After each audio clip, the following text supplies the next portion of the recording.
நம்ம இலக்கிய சிறைகளில் நம்ம கௌதம் சருக்கு ஒரு நல்ல வேலை ஒன்று கிடச்சிருச்சு. அதனால் எல்லாருமே மறைக்காம கமெண்ட் பாக்ஸில் வாழ்த்துக்களை தெரிவிச்சுக்கோங்க. வரப்போகிற எபிசோடில் நம்ம எதிர்பார்க்காத நிறைய திருப்பமும் சுவாரஸ்யமும் காத்திருக்கு. அதை பார்த்து தெரிஞ்சுக்க இந்த வீடியோ ஸ்கிப் பண்ணாமல் முழுசாக பாருங்கள். அப்படியே நம்ம சேனலையும் சப்ஸ்கிரைப் பண்ண வச்சுக்கோங்க. இப்போ நம்ம கௌதம் சரும் நம்ம இலக்கியாவும் இன்டர்வியூக்கு வந்து போயிருந்தாங்க. இன்னொரு பக்கம் நம்ம திரௌபதியமாவும் நம்ம ஜானகியமாவும் வேண்டாத கடவுளே வந்து கிடையாது, என் பிள்ளைக்கும் என்னுடைய மருமகளுக்கும் வேலை வந்து கிடைச்சிடணும், அவங்க நல்ல ஒரு வேலையில் வந்து சேரணும் அப்படின்னு சொல்லிட்டு அவங்க வந்து வேண்டிட்டு இருக்காங்க. ஏன் அப்படின்னா நம்ம கௌதம் சார் மனசால ரொம்பவே எனக்கு கஷ்டப்பட்டுட்டாங்க. கண்டிப்பாக நம்ம கௌதம் சார் மட்டும் வேலை கிடைக்கல அப்படின்னா அவர் இன்னும் உடஞ்சி போவாருன்னு சொல்லிட்டு நம்ம ஜானகியமாக சாப்பிடாம விரதம் இருந்து அந்த கடவுளை வந்து வேண்டிட்டு இருக்காங்க. அதே மாதிரி நம்ம கௌதம் சாருமே எனக்கு இன்டர்வியூவை சிறப்பாக வந்து பண்ணி முடிக்கிறாங்க. ஆனால் கடைசியாக ஒரு கேள்வி கேட்குறாங்க, இப்படி தான் நீங்கள் லஞ்சம் வந்து கொடுப்பீங்களா, இந்த மாதிரி ஸ்டாஃப்ஸ் யாராச்சும் லஞ்சம் கேட்டால் கொடுப்பீங்களா அப்படின்னு மாதிரி சொல்லி கேட்கும்போது கம்பெனிக்கு தெரியாமல் நீங்கள் ஏதாச்சும் பண்ணுவீங்களா அப்படின்னு சொல்லிட்டு கேட்கும்போது நம்ம கௌதம் சார் வந்து சான்ஸே கிடையாது சார், அப்படி ஒரு விஷயத்த நான் பண்ணவே மாட்டேன் அப்படின்னு பயங்கர ஆக்ரோஷமாக வந்து சொல்கிறாங்க. கடைசியில்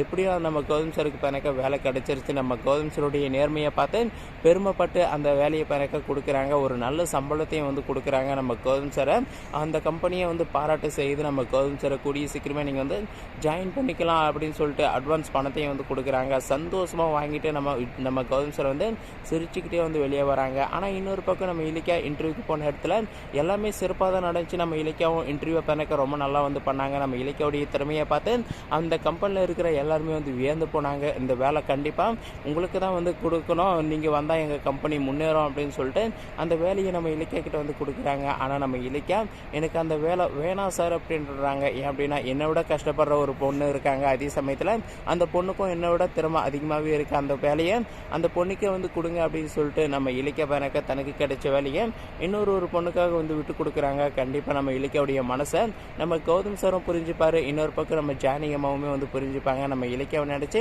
நம்ம கௌதம் சார் இந்த விஷயத்தில் பெருமை தான் வந்து பட போகிறாங்க. நம்ம இலக்கியாவுக்கு இப்போ அந்த வேலை கிடைக்கல, அதனால் லைட்டாக சோகத்தோட ஃபீலோட பயணக்க நம்ம கௌதம் சார் வந்து பார்க்க வராங்க. இப்போ நம்ம கௌதம் சார் வந்து சந்தோஷமாக ஸ்வீட்டோட நம்ம இலக்கியாவை பார்த்து இப்படி தான் இலக்கியா எனக்கு வேலை கிடைச்சிருச்சுன்னு சொல்லும்போது நம்ம இலக்கியாவுக்கு அவ்வளோ ஒரு சந்தோஷம். அதே சமயத்தில் அங்கே நடந்த விஷயத்தை நம்ம இலக்கிய சொல்கிறாங்க. அதை கேட்டு நம்ம கௌதம் சார் நீ வேலை கிடைச்சிருச்சுன்னு சொல்லியிருந்தா கூட நான் இந்த அளவுக்கு வந்து சந்தோஷப்பட்டிருக்க மாட்டேன், உன்னை நினச்சா எனக்கு பெருமையாக இருக்குது அப்படின்னு சொல்லிட்டு நம்ம கௌதம் சார் நம்ம இலக்கியாவை நினச்சி கட்டி பிடிச்சிக்கிறாங்க. இப்போ நம்ம கௌதம் சார் நம்ம இலக்கியாவும் வீட்டுக்கு போயிட்டு நம்ம ஜானகியம்மா கிட்டே இந்த விஷயத்த சொன்னோன்னே நம்ம ஜானகியம்மாவும் நம்ம ரேவதியம்மாவும் அவ்வளோ சந்தோஷப்படுறாங்க. தெரியும் கௌதம், உன்னுடைய நல்ல மனசுக்கு நல்லதே நடக்கும்னு சொல்லிட்டு எனக்கு ரொம்ப நல்லாவே தெரியும் அப்படின்னு சொல்லிட்டு நம்ம கௌதம் சாரும் நம்ம ஜானகியம்மாவும் அவ்வளோ வந்து சந்தோஷப்படுறாங்க. இப்போ இந்த பைரவியும் இந்த ஆஞ்சநேயம் இருக்காங்க இல்லையா, அவங்க ரெண்டு பேரும் ஒன்றா இருந்தால் கூட பரவாயில்ல, அவங்க ரெண்டு பேரும் எலியும் பொனியுமா வந்து சண்டை போட்டுட்டு இருக்காங்க, கிரியும் பாம்புமா அடிச்சுட்டு இருக்காங்க இல்லையா, அவங்கள நினச்சாதான் சிரிப்பாக இருக்கீங்க அப்படின்னா அவ்வளோ சொத்து வச்சுக்கிட்டுமே பாருங்க அந்த பக்கம் இந்த பைரவிக்கு கொஞ்சம் கூட நிம்மதி கிடையாது. இன்னொரு பக்கம்